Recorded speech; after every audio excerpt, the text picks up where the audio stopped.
Fortunate थे हम उस तरीके से कि हम गुड़गांव में थे। सोनीपत हो गया, पानीपत हो गया, वो इतना ग्रो नहीं नहीं कर कर पाए पाए। जितना गुड़गांव ने ग्रो किया। जो डेटा है that is a problem of real estate industry. मेरे पास सोर्सेज से खबर है, प्रॉपर्टी आधार है वो बहुत जल्दी आने वाला है। उस टाइम 2007 में तो बिलीव मी बिल्डर फ्लोर्स भी नहीं होते थे यहाँ पे। Right. उस टाइम तो 2.5 मंजिल की कोठी बनती थी। What are the challenges that the real estate stakeholders are facing? India की second biggest industry is the real estate. Right. Dwarka expressway का जो डिलीवरी हुई है, मैंने जब उसको देखा तो I could not even believe what mammoth highway they have created and it's beautiful. इस वर्ड को किसी ने यूज ही नहीं किया होगा और ना ही इतना वर्ड ये किसी और इंडस्ट्री में यूज होता होगा, लग्जरी। अगर किसी भी वेबसाइट पे जाओ, everybody says that I am number 1 in India. Market has evolved. There are a lot of reforms that has come into place in real estate industry in last 10 years. The market is getting more transparent and there's a lot of technology intervention that is coming into real estate market. I can say that this market is not going to remain the same as it is today. Market 10 साल पहले different तरीके से काम करती थी, आज different तरीके से काम कर रही है और जिस तरह टेक्नोलॉजी इंटरवेंशन रियल एस्टेट के अंदर आ रही है, market will operate in a very different way in coming time. So guys, today we have a person with us who has initiated a PropTech. He has been in the real estate industry for almost around 17 years. इन्होंने real estate में रह के around more than 5,000 transactions करी होंगी इन्होंने और इनकी team ने मिलके. आफ्टर अंडरस्टैंडिंग द न्यूएंसेस और इतनी सारी ट्रांजेक्शन्स करने के बाद उनको कुछ लूप होल्स और कुछ प्रॉब्लम स्टेटमेंट समझ आए रियल एस्टेट के स्टेक होल्डर्स के. उसी को लेके they have initiated the startup. They are coming, they have already launched the PropTech. So today we have mister Gaurav Kapoor, co-founder of Real Better. This is a PropTech that they have initiated and it's going to be useful for the overall real estate ecosystem. Gaurav has experience of more than 17 years and he has done his studies in UK. इन्होंने बहुत सारी चीजें international markets में समझी कि कैसे real estate operate करता है और उन्हीं को वो इम्प्लाई कर रहे हैं इंडियन रियल एस्टेट मार्केट के अंदर to make Indian real estate market more transparent and more safe to invest. So let's talk real estate. Welcome Gaurav on our platform Homeworks India. It's a privilege to have you here. आपने builders के साथ भी transactions उनकी कराई हैं, developers के साथ भी कराई हैं और क्लाइंट से भी कराई हैं when we talk about real estate. So you studied in UK, ठीक है? How in real estate? First of all, thank you Saurabh for having me here. It's an opportunity for me. आपसे वैसे तो बात होती रहती है बट आज फॉर्मली बात हो रही है. So real estate was we can say my destiny और वी कैन से लिखा हुआ था यही. तो मैं जब पढ़ाई करके यूके से वापस आया 2007 में, आई डिड माय मास्टर्स. तो यहाँ आके ऐसे लगा यार there is a gap in the industry. जो क्लाइंट्स हैं they want to deal with professional agents and they want to work with agents जो उनकी सुने और उनकी प्रॉब्लम को सॉल्व कर पाए. राइट. बट उस टाइम यहाँ पर जो मार्केट थी बहुत डिफरेंट थी 2007 में. सो मैंने और मेरे ब्रदर्स ने डिसाइड किया कि हम रियल एस्टेट में जाएंगे क्योंकि पैसा बनाना था. बहुत क्लियर था that we want to create a brand and we want to create a company for ourselves. तो वो रियल एस्टेट इंडस्ट्री ही एक ऐसी थी जो अनकॉन्कर्ड पड़ी हुई थी. ऐसा लग रहा था कि रियल एस्टेट किसी का ध्यान जाता ही नहीं है वहाँ पे. एंड सबसे बड़ी इंडस्ट्री है, if you know statistically India की second biggest industry is the real estate industry. But वो इग्नोर्ड सी रहती थी. तो हमने बोला कि इस इंडस्ट्री में देयर इज अ अपॉर्चुनिटी. और फॉरेन में भी जैसे हम देखते थे वहां पे लोग पैसा बनाते हैं रियल एस्टेट के. हाँ जी. तो इसीलिए फिर हमने इसको चूज किया था. आई थिंक मतलब coming from UK, you did your masters there, आपको नई नई चीजें रियल एस्टेट के बारे में पता चली होंगी. और seeing the Gurgaon market in 2007 was very unorganised. ठीक है. I think that gave you opportunity that let's get into it, make it more professional. तो उस समय बिल्डर्स भी जो थे ना बहुत छोटे बिल्डर्स थे. आज के टाइम पे हम देख रहे हैं कि सारे कॉर्पोरेट्स अब रियल एस्टेट की तरफ अट्रैक्ट हो रहे हैं. इंडिया के इस समय सबसे बड़े कॉर्पोरेट्स अब रियल एस्टेट की तरफ आ रहे हैं. बट उस टाइम मार्केट ऐसी नहीं थी. उस टाइम बहुत छोटे छोटे बिल्डर्स होते थे. उस टाइम 2007 में तो बिलीव मी बिल्डर फ्लोर्स भी नहीं होते थे यहाँ पे. उस टाइम तो 2.5 मंजिल की कोठी बनती थी जो आप सिर्फ सेल कर सकते थे, या अपार्टमेंट्स होते थे. यूनिटेक, DLF, 2-3 बड़ी कंपनीज ही होती है. तो उस टाइम हमें ऐसा लगा कि अगर इसको प्रोफेशनली किया जाए और एक कस्टमर की प्रॉब्लम को अगर आप सॉल्व करो तो यहाँ पे अच्छा धंधा बनाया जा सकता है. I understand. तो गौरव, मैं एक चीज जानना चाहता हूँ कि 2007 में आप आए रियल एस्टेट के अंदर, आपको क्या लगता है कि आपने आके कुछ ऐसी इंटरवेंशंस करी या प्रोफेशनली आपने इस इंडस्ट्री को कुछ दिया या इम्प्रूव किया, तो कुछ अगर आपके एक्सपीरियंसेस हो या कुछ मतलब टेक अवेज? सो एक चीज मैं हमेशा कहता हूँ कि we were at the right time in the right industry and at the right place. So Gurgaon market इतनी डायनामिक मार्केट थी कि वो ऑर्गेनिकली ग्रो करती चलाई गई एंड प्राइसेस बढ़ते चले गए. Right. जो क्लाइंट्स हमारे साथ जुड़ते थे उनको कुछ ही सालों में पैसा डबल भी हुआ है, ट्रिपल भी हुआ है. सो फॉर्चुनेट थे हम उस तरीके से कि हम गुड़गांव में थे. बहुत सारी दूसरी मार्केट्स भी हैं, सोनीपत हो गया, पानीपत हो गया, वो इतना ग्रो नहीं नहीं कर कर पाए पाए. जितना गुड़गांव ने ग्रो किया.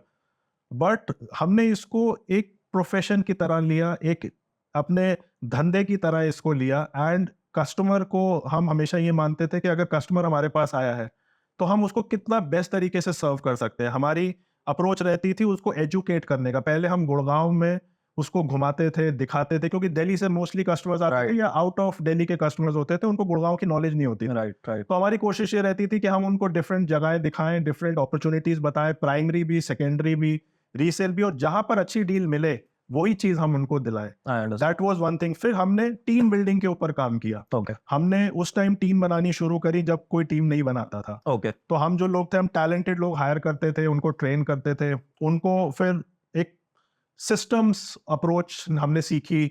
हमने मेंटर्स जो हैं हमारे, उन्होंने बताया कि दूसरी इंडस्ट्रीज में कैसे सिस्टम्स बनाए जाते हैं, कैसे हायरार्कीज बनाई जाती हैं. तो वो अप्रोच हम रियल एस्टेट के अंदर भी लेकर आए एंड उसने हमें काफी हेल्प किया था. I understand. Gaurav, what are some challenges that real estate industry is facing today? Or I can say, what are the challenges that the real estate stakeholders are facing today? ये industry full of challenges है. अगर मैं एक agent की तरफ से बात करूं तो एक एजेंट के लिए कंपटीशन जो है वो बहुत बड़ा चैलेंज है, क्योंकि इस इंडस्ट्री में कोई भी एंट्री बैरियर नहीं है. तो कंपटीशन डे बाय डे बढ़ता जा रहा है, मार्केट भी बढ़ती जा रही है. चैलेंजेस जो है, अगर हम बिल्डर की तरफ से बात करें तो रेगुलेटरी चैलेंजेस उनको काफी रहते हैं. अप्रूवल्स लेना, Licensing करना. लॉन्च करना, लाइसेंसिंग करना, that is a big challenge for the builders. But सबसे ज्यादा जो इस इंडस्ट्री में अभी परेशान है वो है क्लाइंट्स. Right. जो बायर्स और सेलर्स हैं, जब वो प्रोडक्ट बेचने जाते हैं तब उनको बेचने में कई महीने लग जाते हैं. Right. जब वो खरीदने जाते हैं तो खरीदने के लिए भी उनको बहुत स्ट्रगल करना पड़ता है, डिफरेंट डिफरेंट एजेंट्स के पास जाना पड़ता है. उनको एक कंपैरिजन नहीं मिल पाता, कौन सा बिल्डर अच्छा है, कौन सा बिल्डर नहीं अच्छा है, कौन सी लोकेशन अच्छी है, कौन सी लोकेशन अच्छी नहीं है. तो इस इंडस्ट्री में डेटा की कमी होने के Right. कारण एक एंड यूजर को डिसीजन मेकिंग बहुत डिफिकल्ट हो जाता है. एंड आई हैव सीन कई लोगों को डिसीजन लेते लेते 6-8 महीने भी लग जाते हैं. एंड जो गुड़गांव की मार्केट है वो इतनी स्पीड पे बढ़ती है कि 6-8 महीने बाद तो फिर उनको कई बार प्लान ड्रॉप ही करना पड़ता है कि अब हम खरीद ही नहीं पाएंगे क्योंकि प्राइसेस इतने बढ़ गए हैं. Right. तो क्लाइंट भी इस इंडस्ट्री में स्ट्रगल कर रहा है, एक एजेंट जो बीच में बैठा है वो भी स्ट्रगल कर रहा है. बिल्डर्स अभी रिसेंटली थोड़े से फॉर्चुनेट है कि वो प्रोडक्ट लॉन्च करते हैं और हाथ के हाथ ही बिक जाता है, Right. बट उनके अपने चैलेंजेस हैं, उनकी जो कंप्लायंस है और जो गवर्नमेंट के इश्यूज हैं, Right. वो अभी इस इंडस्ट्री में बहुत gaps. I think Gaurav, you have well said that जो डेटा है that is a problem of real estate industry. अगर मैं कहता हूँ कि कोई भी दिल्ली से आज बाय करने आ रहा है या इनफैक्ट गुड़गांव का ही बायर है, he wants to buy an apartment. कोई भी एक कम्युनिटी में एक अपार्टमेंट लेना चाहता है, there is not a fixed database that this particular product sell at this price. बिल्कुल 2000 स्क्वायर फीट का अपार्टमेंट है, कोई आके बोलेगा जी ये 4 करोड़ की प्रॉपर्टी है, कोई आके बोलेगा जी 4.5 करोड़ की है. बिल्कुल. तो there is no right parity of that particular community की वो एक्चुअली है कितने की. और मैं आपको और भी एग्जांपल दे सकता हूँ डेटा जो मिसिंग है हमारी इंडस्ट्री में. आज कोई नहीं बता सकता कि गुड़गांव में कितने एजेंट्स हैं. ये एक बेसिक डेटा भी इंडस्ट्री में नहीं है, गवर्नमेंट के पास भी नहीं है और किसी के पास भी नहीं है. कितने बिल्डर्स हैं, कितने बिग डेवलपर्स हैं, ये सब डेटा मिसिंग है. गुड़गांव में कितनी ट्रांजैक्शंस हर महीने होती हैं, किस एरिया में ज़्यादा ट्रांजैक्शंस हो रही है, किस एरिया में कम ट्रांजैक्शंस हो रही हैं, ये कंप्लीट डेटा मिसिंग है. बिलीव मी, हम दुबई में जैसे काम करते हैं, दुबई में you get each and every data and it is available to everyone. Right. जो उनकी रेरा की वेबसाइट्स हैं और जो उनके प्लेटफॉर्म्स जो वहाँ पे प्रॉपटेक के आए हैं, आप ये भी पता लगा सकते हो कि कौन से अपार्टमेंट कितने रुपए रेंट पे चढ़ा है एंड उसका लास्ट ट्रांजैक्शन प्राइस क्या था, कितनी ट्रांजैक्शंस महीने में हो रही हैं. बहुत डेटा अवेलेबल है. अगर आप यूएस में जाते हो, बिलीव मी, यूएस में तो MLS है जो आपकी सारे यूएस की प्रॉपर्टीज को एक कॉमन डेटाबेस में लेकर आते हैं. राइट. आप ये भी पता लगा सकते हो कि ये प्रॉपर्टी यूएस की किस साल में बनी थी, किसने बनाई थी, कितनी बार वो बिक चुकी है, कितने ओनर्स रह चुके हैं, वो सब इन्फॉर्मेशन आपको मिलती है, बट इंडिया में वो अभी मिसिंग है। तो उसकी वजह से इस इंडस्ट्री में काफ़ी डिसीजन मेकिंग डिले हो डिले हो जाती है। गौरव, अभी हमने प्रॉप्टेक की बात करी, ठीक है, तो it's a very valid word nowadays. तो प्रॉप्टेक, व्हाट इज प्रॉप्टेक? ठीक है, we have been hearing proptech for almost around 5 7 10 years, लेकिन मैं भी समझना चाहूंगा कि प्रॉप्टेक है क्या। सो प्रॉप्टेक में बहुत सारे वर्टिकल्स हैं। अगर आप यूएस में जाते हो, यूएस में एक जिलो कंपनी है जो कि अमेजोन है यूएस का प्रॉप्टेक का। ओके, सो प्रॉप्टेक में आपको बहुत सारे वर्टिकल्स मिलते हैं। One is like construction tech, आपने देखा होगा आजकल बड़े बिल्डर्स और डेवलपर्स लगाते हैं, ड्यूरिंग द कंस्ट्रक्शन उनको टेक चाहिए होता है। दूसरा आ रहा है आजकल VR and AR, right, that is also kind of a proptech. Then you have some CRM software, that is also a part of a proptech. But अभी जो एक प्रॉप्टेक मिसिंग है इंडस्ट्री के अंदर और इंडिया के अंदर, वो है मार्केट प्लेस। राइट, इंडस्ट्री के अंदर अभी एक कोई भी ऐसा कॉमन प्लेटफॉर्म नहीं है लाइक अ जिलो, जो इंडिया के अंदर आपको सारा डेटा प्रोवाइड करे एंड सारे स्टेक होल्डर्स को एक कॉमन प्लेटफॉर्म पे लेकर आए। जो एक Amazon लाइक मार्केट प्लेस है, वो अभी इंडिया के अंदर मिसिंग है। बाकी प्रॉप्टेक्स में तो फिर भी काम चल रहा है, बट एक proptech marketplace is missing. okay. So PropTech is majorly, मतलब what, how we define it, technology into property segment. Property को बनाने के लिए, बेचने के लिए, उसको हर चीज को जो टेक्नोलॉजी हेल्प करेगी प्रॉपर्टी इंडस्ट्री को, मे बी बिल्डर को, मे बी एक एंड यूजर, मतलब एक proper journey of the industry when it's the construction is happening, the technology is getting introduced there, it's a PropTech। ठीक है, जब selling हो रही है उसकी तो भी PropTech यूज हो रहा है, जब बायर ने ले लिया to visualize how the construction is going and everything, so in every phase the PropTech is playing a major role right now। कोई भी एक ऐसा प्रॉप्टेक नहीं है जो आपको सारे सॉल्यूशन दे सके। सो उसके अंदर वर्टिकल्स बनते जाते हैं। ओके, तो उसी के डिफरेंट डिफरेंट, जैसे बाकी इंडस्ट्रीज में भी अगर आप देखोगे तो हर इंडस्ट्री को इस समय टेक ने कंप्लीटली रेवोल्यूशनाइज कर दिया। Right, if you see food delivery, if you see cab hailing, if you see even the hospitality industry and the travel industry, हर इंडस्ट्री को टेक ने कंप्लीटली रेवोल्यूशनाइज आई किया। अंडरस्टैंड। सिर्फ अभी एक रियल एस्टेट, एक लास्ट इंडस्ट्री बचा हुआ है जिसमें प्रॉप्टेक अभी तक कुछ भी मेजर रोल प्ले नहीं कर पाया है। जो हम अभी तक प्रॉप्टेक समझते थे, हमें लगता था शायद 99 एकड़ Magic Bricks is the proptech, right, but believe me they are only a classified portals. वो सिर्फ एक आपको लिस्टिंग की स्पेस देते हैं, एक एडवर्टाइजमेंट की स्पेस देते हैं। Right, that is all they do for in the name of प्रॉप्टेक।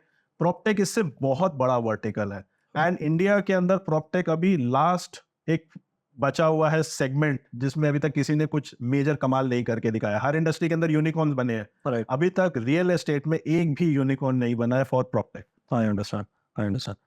So Gaurav, we will come back again on the PropTech and we will have this discussion because this is very interesting and even our viewers would like to understand where the market is going in terms of technology.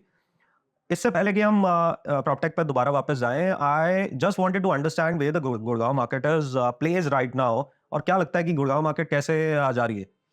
Gurgaon market आगे आने वाले time में बहुत ज़बरदस्त growth मुझे दिख रही है।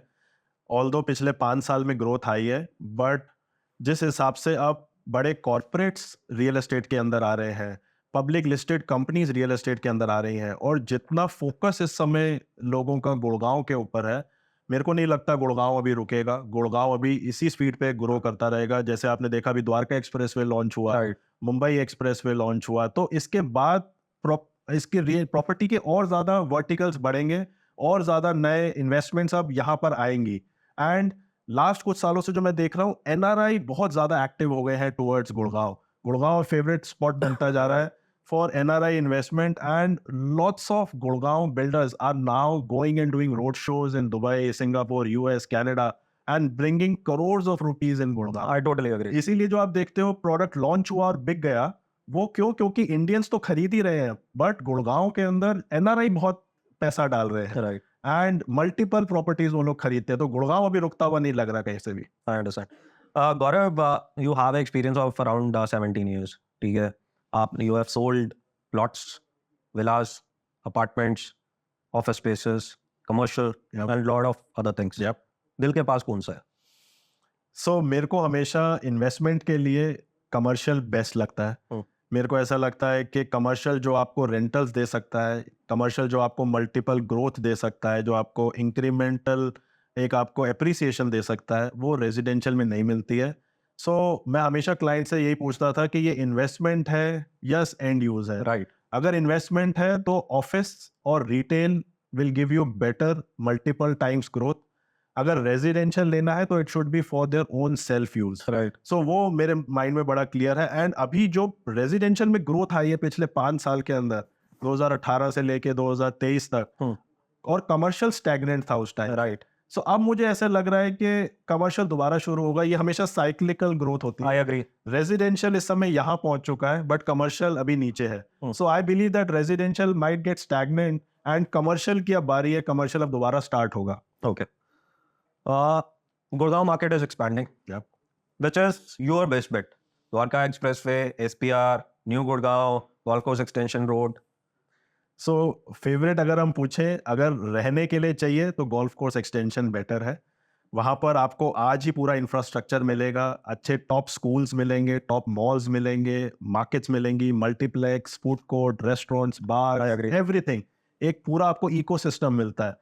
बट अगर इन्वेस्टमेंट करनी है, you have your first home, आप कंफर्टेबली रह रहे हो, आपको पैसा इन्वेस्ट करना है, तो द्वारका एक्सप्रेस वे आपके लिए बेस्ट बेट रहेगा। क्योंकि वहां पर आप इमीडिएटली जैसे जैसे इकोसिस्टम बढ़ेगा, जैसे जैसे डेवलपमेंट होगी, वैसे वैसे वहाँ प्राइसेस बढ़ेंगे। Right. द्वारका एक्सप्रेसवे का जो डिलीवरी हुई है, मैंने जब उसको देखा तो I could not even believe what mammoth highway they have created and it's beautiful. रात को अगर आप जाओ, lights and everything, it is amazing. Absolutely. तो उससे कनेक्टिविटी भी दिल्ली की बहुत अच्छी हो गई है। तो वहाँ पे इन्वेस्टमेंट के लिए, रहने के लिए, I still think that golf course road and golf course extension. Yeah, today we can say that Golf Course Extension is better in terms if we want to stay right away. Yeah. Okay, but overall, over a period of 5, 7 years, 10 years, both the markets are going to sustain in their own self because both are going to have their own ecosystem. But यही एक confusion हमेशा client से मैं पहले clear करता हूँ।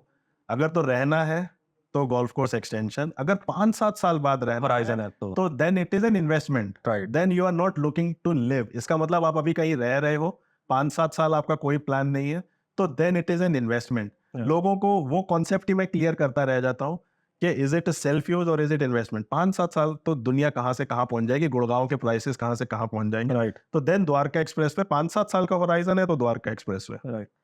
एक word जो इस मार्केट के अंदर लास्ट 3 साल के अंदर इतना यूज हुआ है, जो मुझे लग रहा है कि इससे ज्यादा कभी इस वर्ड को किसी ने यूज ही नहीं किया होगा और ना ही इतना वर्ड ये किसी और इंडस्ट्री में यूज होता होगा। Luxury. Luxury. Everyone is saying luxury. आज 25 लाख रुपए का अफोर्डेबल बिक रहा है तो उसके आगे भी लग्जरी लग जाता है। Yeah. आप क्या कहेंगे इस, मतलब what's your take on this word luxury in real estate? So ये इंडस्ट्री के अंदर क्या है, हर चीज ग्रैंड ही चलती है हाँ। And everybody thinks that he is making luxury. तो लग्जरी का कोई ऐसा डेफिनेशन नहीं है, तो हर कोई लग्जरी यूज कर रहा है। ऑल्सो मैं जो देखता हूँ, आप अगर किसी भी वेबसाइट पे जाओ, everybody says that I am number 1 in India. हाँ हाँ एक ये मेरे को बड़ा हंसी आती है देख के दैट सारे प्रोजेक्ट्स लग्जरी हैं हाँ। और हर कोई नंबर 1 इन इंडिया। हाँ, सो वही डेटा की कमी है राइट। एंड उसकी वजह से हर कोई उसका फायदा उठा रहा है। एंड लग्जरी लिखने में कुछ नहीं जाता, क्योंकि एक छोटा सा पार्क बना दो और आप बोल दो कि I am golf facing Right. Apartments, तो कोई आपको मना नहीं कर सकता। तो ये इंडस्ट्री अभी ऐसे ही चल रही है। Right, I agree. मुझे लगता है कि गौरव आने वाले टाइम में कुछ ऐसे डेटा इंटरवेंशन आने चाहिए कि बहुत सारे मैट्रिक्स बने, Yeah. ठीक है, जो डिफाइन करें कि this particular product is luxury और नॉट। इस प्रोजेक्ट का प्राइस पॉइंट क्या होना चाहिए, ठीक है, ऐसी कुछ चीज़ें आनी चाहिए। और ये थोड़ा गवर्नमेंट की तरफ से भी इंटरवेंशन आना चाहिए जो इन चीज़ों को कंट्रोल करना स्टार्ट कर दे। Yeah. मुझे लग रहा है दुबई मार्केट के अंदर दुबई गवर्नमेंट का बहुत बड़ा से है कई चीज़ों के अंदर, जिसकी वजह से वो मार्केट बहुत ज़्यादा सस्टेनेबल है। हाँ, सो दुबई में तो गवर्नमेंट हर एक चीज में उनका इंटरवेंशन है। जो रेरा है वहाँ पे बहुत स्ट्रांग है, बट है क्या, छोटी सी कंट्री है, तो वहाँ पर आप अपने रेरा को काफी स्ट्रांग कर सकते हो। इंडिया में रेरा अभी बहुत नया है। Nation state. हाँ, और धीरे धीरे वो ग्रो कर रहा है। जैसे जैसे रेरा ग्रो करेगा वैसे वैसे ये लोग हमेशा बाहर की कंट्री से सीखते हैं और फिर उसको यहाँ पे लागू करते हैं। तो जो डेटा वाला पॉइंट आपने बोला, या all this luxury and all, ये सब रेरा आने वाले टाइम में इसको कंट्रोल करेगा। जैसे सेबी है, जो पूरा स्टॉक मार्केट को कंट्रोल करता है, जैसे आरबीआई है जो सारे बैंक्स को कंट्रोल करता है, ऐसे ही रेरा बन जाएगा एक गवर्नमेंट बॉडी जो आने वाले टाइम में सारे डेवलपर प्रोजेक्ट्स और सारे developers even clients and agents को भी कंट्रोल करेगा, मैनेज करेगा। Right. बट उसमें अभी थोड़ा सा टाइम है। दुबई में तो हर किस्म का डेटा अवेलेबल है। Right. यहाँ पर अभी धीरे धीरे गवर्नमेंट अब जाग रही है। मैं आपको बताऊं, मेरे पास सोर्सेज से खबर है कि जो प्रॉपर्टी आधार है वो बहुत जल्दी आने वाला है। अच्छा। It is only few months away. Property Aadhaar government launch कर रही है और ऐसे बहुत सारे इनिशिएटिव। प्रॉपर्टी आधार क्या है, मतलब क्या? प्रॉपर्टी आधार में क्या होगा, जैसे अभी आपका आधार होता है, you have a unique number, ऐसे ही आपको अपनी सारी प्रॉपर्टीज जो है वो अपने आधार के साथ लिंक करनी पड़ेंगी। ओके। तो जैसे पासपोर्ट होता है फॉर ऑल योर वीजास, ऐसे ही प्रॉपर्टी आधार एक बनेगा, जिसको पहले कह रहे थे प्रॉपर्टी राशन कार्ड, अब उसको कह रहे हैं प्रॉपर्टी आधार। ओके। आपकी जितनी प्रॉपर्टीज है वो आपको अपने आधार से लिंक करनी पड़ेंगी। जो भी प्रॉपर्टी लिंक नहीं होगी आधार से, उसको बेनामी करार कर दिया जाएगा और वो गवर्नमेंट की प्रॉपर्टी बन जाएगी। सो प्रॉपर्टी आधार बहुत जल्दी आने वाला है। बिल पास हो भी चुका है और बहुत जल्दी उसको लागू कर देंगे। I think after 100 days of election, I am not surprise if they launch property Aadhaar. And इस तरीके के जब इनिशिएटिव्स गवर्नमेंट करेगी तब आप उनको कंट्रोल कर पाओगे। Right. What is more important, product, price और पेमेंट प्लान? मतलब एक आज इंडिविजुअल प्रॉपर्टी खरीदने चाह रहा है तो उसके माइंड में क्या चल रहा होगा कि यार ये प्रोडक्ट बेटर है, प्राइस बेटर है, पेमेंट प्लान बेटर है, लोकेशन बेटर है, तो किस वो एक कैसे वो एक कॉम्प्लेक्स डिसीजन को क्लोज करता है? मैं आपको दो पॉइंट ऑफ व्यू से इसका आंसर देता हूँ। अगर आप एंड यूजर के पॉइंट ऑफ व्यू से देखो तो वो हमेशा ये चाहता है कि मुझे अच्छी लोकेशन मिले और अच्छे प्राइस में चीज़ मिले। बट अगर आप मेरा एक्सपीरियंस पूछोगे तो मैं हमेशा अपने क्लाइंट्स को बोलता हूँ, हमेशा सबसे पहले द मोस्ट इंपॉर्टेंट डिसीजन है कि आप किस डेवलपर का माल ले रहे हो। राइट। अगर आप अंडर कंस्ट्रक्शन ले रहे हो या अगर आप रेडी टू मूव इन भी ले रहे हो तो फर्स्ट डिसीजन इज कि आप किस डेवलपर का माल ले रहे हो। Right. वो मोस्ट इंपॉर्टेंट डिसीजन बन जाता है, क्योंकि बाकी सब चीजें फिर सेकेंडरी हो जाती हैं। कई बारी अगर अच्छा डेवलपर है और लोकेशन हल्की है तो आप उस पर बेट ले सकते हो, राइट। क्योंकि जो डेवलपर का जो विजन होगा वो अपनी प्रॉपर्टी तो अच्छी बनाएगा ही बनाएगा, सराउंडिंग्स को भी। सराउंडिंग्स को भी ग्रो करेगा, साथ में वो स्कूल्स भी लाएगा और मार्केट्स भी लाएगा और पब्लिक को भी लेकर आएगा, जॉब क्रिएशन भी लाएगा, ऑफिस स्पेस भी लाएगा। एब्सोल्युटली। बट अगर आप सिर्फ प्राइस के पीछे अपना डिसीजन लेते हो तो कई बार आपका डिसीजन बहुत गलत हो जाता है। फिर आप छोटे डेवलपर का माल ले लेते हो, प्राइस क्योंकि वहां सस्ता मिल जाता है, और फिर आप पछताते हो in a longer run. This is my personal view, but I always tell my client सबसे पहले डेवलपर अच्छा चूज करो।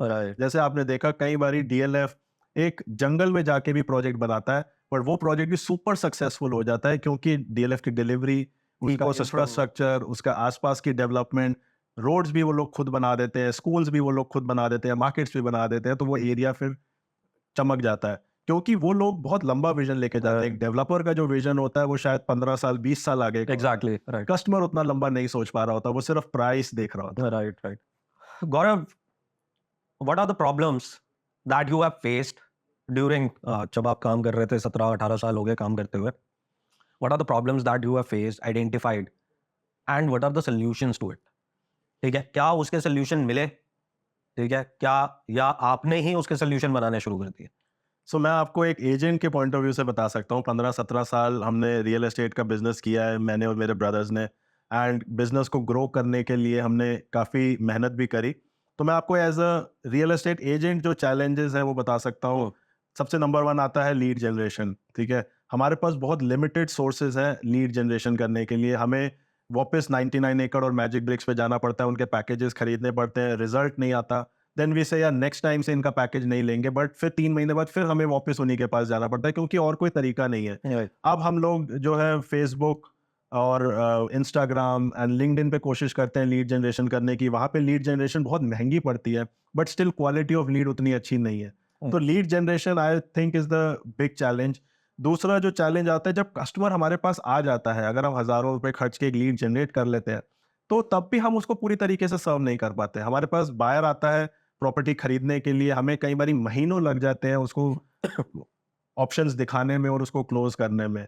कई बारी हमारे पास सेलर आता है अपनी प्रॉपर्टी बेचने के लिए, कई बारी सेलर बहुत डेस्परेट भी होता है, बट हम उसकी प्रॉपर्टी नहीं बेच पाते हैं, क्योंकि रियल एस्टेट इंडस्ट्री जो है ना बहुत ज़्यादा फ्रैगमेंटेड है और हर एजेंट्स ने अपने अपने छोटे छोटे निश बना लिए हैं, उसी निश के अंदर वो काम करते हैं। जो प्राइमरी करते हैं वो रीसेल नहीं करते, जो रीसेल करते हैं वो प्राइमरी नहीं करते। तो ये वाले चैलेंज के लिए मेरे को बहुत स्ट्रगल होता था मेरी कंपनी के अंदर। मुझे बड़ी फ्रस्ट्रेशन होती थी कि क्लाइंट हमारे पास आ चुका है, वो प्रॉपर्टी लेने में भी इंटरेस्टेड है, बट स्टिल हम उसको सर्व नहीं कर पा रहे हैं। तो क्लाइंट क्या होता है, फिर वो मजबूर हो जाता है 10-12 एजेंट्स के पास जाने के लिए। तो उस प्रॉब्लम को सॉल्व करने के लिए पहले मैंने इंटरनली शुरू किया, फिर धीरे-धीरे करते-करते जब मुझे ऐसे लगा कि और कोई कंपनी नहीं आ रही है इसको हेल्प करने के लिए, तो फिर हमें लगा कि अब हमें खुद ही एक सॉल्यूशन बिल्ड करना पड़ेगा। जिसके लिए मैंने एक टीम बनाई है, मेरे को-फाउंडर हैं मेरे साथ में जिनका एक्सपीरियंस है 30 इयर्स का इन द टेक, एंड हमने मिलके एक प्रोडक्ट लॉन्च किया है जिसका नाम है real better. So in fact, मैं गौरव इस पे आने ही वाला था. So in fact, the initiative that you have taken, creating a platform which is going to help this ecosystem, Yeah.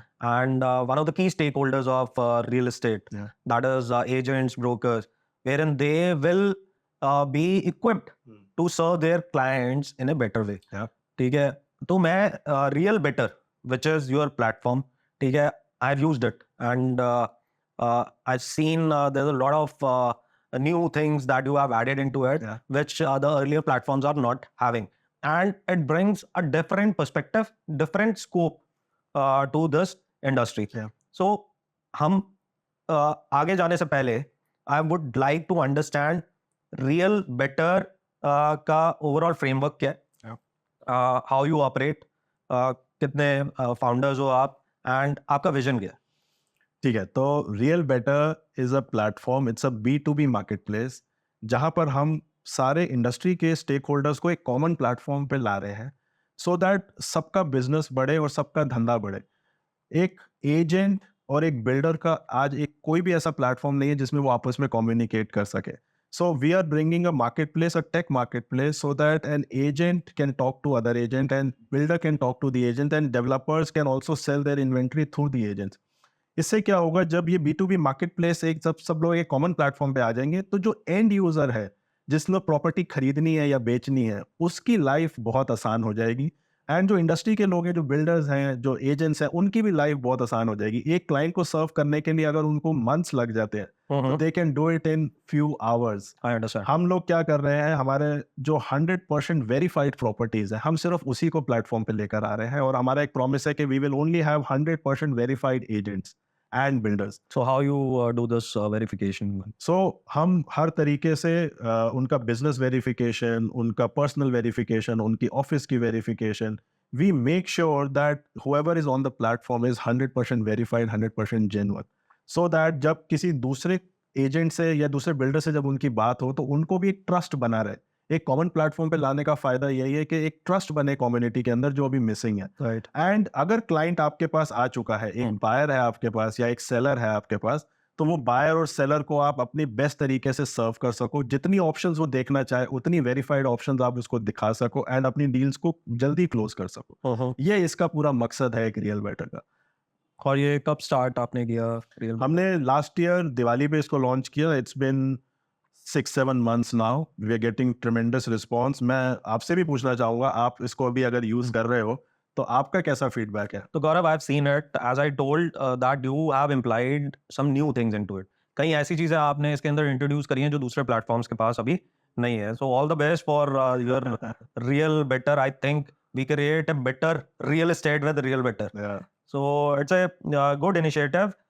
लेकिन इस इनिशिएटिव का विजन क्या है आपका? मतलब इसको कहाँ लेके जाना चाहते हो, कहाँ देखते हो उसे? सो हमारा ये मानना है कि अगर हम इंडिया के 1 मिलियन एजेंट्स को एक कॉमन प्लेटफॉर्म पे लेकर आए तो सबकी सेल बढ़ेगी और सबका धंधा बढ़ेगा। अभी क्या होता है, कई बारी बायर एजेंट जो है वो बॉम्बे में बैठा है और सेलर एजेंट गुड़गांव में बैठा है, तो there is no way that they can communicate with each other. Bombay और गुड़गांव तो छोड़ो, कई बार दिल्ली का एजेंट होता है जिसके पास एक बायर होता है और गुड़गांव का एजेंट होता है जिसके पास सेलर होता है, वो भी आपस में बात नहीं कर पा रहे होते। Right. And after months of struggle client हाथ से चला ही जाता है फाइनली। तो वो वाली प्रॉब्लम जो है वो हम सॉल्व कर रहे हैं कि अगर आपके पास कोई प्रॉपर्टी है, आपने प्लेटफॉर्म पे डाली, तुरंत ही आपको उसके मैचेस आने शुरू हो जाते हैं। राइट. दूसरे एजेंट्स जो उस तरह की प्रॉपर्टी देख रहे हैं उनको हम आपसे आपस में कनेक्ट कराते हैं and we are a pure subscription based platform. हम कोई कमीशन नहीं लेते, कुछ नहीं लेते. हम दोनों एजेंट्स को आपस में मिलवा देते हैं एंड देन वो ऑफलाइन तरीके से साइट विजिट करके और अपनी ट्रांजैक्शन क्लोज करते हैं. I understand. अगर मैं इसको फेजेस के अंदर डिवाइड करूं तो I think you are just at a inception phase. Yeah. So this would be phase 1. अभी हमारा फेज 1 है जिसमें हमने गुड़गांव में लॉन्च किया है. दिल्ली और नोएडा हम अनदर 1 मंथ में हम लॉन्च कर देंगे. सो दिल्ली एनसीआर को सबसे पहले कवर करना है. देन उसके बाद we want to go to other top 7 cities of India. जो इंडिया का 80% ऑफ द रियल एस्टेट है वो टॉप 7 सिटीज में ही खत्म हो जाता है. तो अगर हम उन टॉप 7 सिटीज को भी कवर करते हैं तो आपने समझ लो 80% ऑफ द इंडिया कवर कर लिया. And which is 1 million agents. 10 lakh agents है हिंदुस्तान के अंदर जिनका प्रोफेशन है रियल एस्टेट, बट वो आज भी स्ट्रगल कर रहे हैं क्योंकि उनके पास कोई एक ऐसा प्लेटफॉर्म नहीं है जहां पर वो जाए, अपनी इन्वेंट्री को पोस्ट करे और इमीडिएटली उनको मैचेस मिलने शुरू हो जाए. सो वो प्लेटफॉर्म हम क्रिएट करके दे रहे हैं उनको. I understand. Very great initiative. I think this is going to help the real estate industry a lot. And the people who are working there, who are earning their bread and butter, it would become easy for them to make their lives more easy. So I have seen the struggle from the agent side. Right. And user को ऐसा लगता है कि एक agent ने किया ही क्या था, हमें 2 घर दिखाए और कमीशन मांग रहा है, किस बात की कमीशन मांग रहा है. तो बट मैंने वो स्ट्रगल देखा है. एक क्लाइंट को सर्व करने के लिए एक एजेंट को जो बैकग्राउंड में काम करना पड़ता है, जो होमवर्क करना पड़ता है, हजारों कॉल्स, हजारों रुपए स्पेंट ऑन मार्केटिंग, हजारों रुपए spent on team building, relationship जो डेवलप करनी पड़ती है, वो एक क्लाइंट को नहीं दिख रही होती. Right. तो आप अगर हर इंडस्ट्री में अगर आप देखो तो जैसे जोमेटो है, जोमेटो में आज आप खाना ऑर्डर करते हो आपके पास इमीडिएटली आ जाता है. बट जोमेटो ने सबसे पहले बीच का इकोसिस्टम बिल्ड किया. Right. रेस्टोरेंट्स को बिल्ड किया, अपने डिलीवरी एजेंट्स को बिल्ड किया, उनके लिए एप्स बिल्ड करी, तभी आप जो है आज ऑर्डर करते हो खाना आ जाता है. Right. अगर आप अमेजोन का एग्जांपल लें तो अमेजोन ने सबसे पहले infrastructure, warehousing, their deliveries, their उनके ट्रक्स एंड एवरीथिंग, उन्होंने पहले एक पूरा इकोसिस्टम बिल्ड किया. तभी आप आज कुछ भी ऑर्डर करते हो और आपके पास एक दिन के अंदर आपके घर पे आ जाता है. तो हम अभी वो इकोसिस्टम बिल्ड कर रहे हैं जो कि आज तक रियल एस्टेट इंडस्ट्री में किसी ने बिल्ड नहीं करने के लिए सोचा. तो हम वो इकोसिस्टम बिल्ड करेंगे तो उसके बाद क्या होगा, जो भी बायर है या सेलर है, they will come to an agent, they will ask for a property and agent will immediately be able to show them 5, 10, 15, 20 options depending on their requirement. मैं आज आपको बेट करता हूँ, आज आप टॉप इंडिया के ऑनलाइन पोर्टल पे भी चले जाओ, वहां पर अगर आप अपने क्लाइंट की रिक्वायरमेंट डालना शुरू करते हो दैट मुझे 3 बेडरूम चाहिए, गोल्फ कोर्स रोड के ऊपर चाहिए, उसके अंदर एक छोटा पूजा रूम होना चाहिए, एक सर्वेंट रूम होना चाहिए, एंड आप अगर वो इनपुट उसके अंदर डालते हो तो आपको रिजल्ट कुछ भी नहीं मिलता क्योंकि उन्होंने उस प्लेटफॉर्म के ऊपर उतना इन्वेस्ट नहीं किया है. It's just a classified portal जहां पर आपको एक ब्रॉड आइडिया मिल जाता है, बट एक प्रॉपर्टी अगर आपको फाइनल करनी है तो वो आपकी हेल्प नहीं कर पाते. I understand. So I think Gaurav, it was a great discussion that we had today, and the initiative that you have taken, real better. I think this is going to change how real estate market work at today's time, and obviously it's going to become easy for every stakeholder to scout for their properties out in the market. So thank you for inviting me, and I had a really great time, and your initiative is also very important. ऐसे channels की ज़रूरत है जहाँ पे हम end user को भी हम एजुकेट करें और एंड यूज़र को भी हम बताएं कि इंडस्ट्री में क्या चल रहा है और आने वाले टाइम में क्या क्या होने वाला है. So thanks to you also, and your initiative is great, and we'll meet very soon. Yes, absolutely. So this was Mr. Gaurav Kapoor, co-founder of Real Better with us. He gave us the insights about Gurgaon real estate market, how it's operating right now and how it used to operate in past times. And he has given us the gist about his new startup, that is Real Better. We will be having a lot of new faces on this platform, and they will give you the insight about Gurgaon real estate market. To improve your understanding about real estate market in Gurgaon, do subscribe us and follow us on Instagram.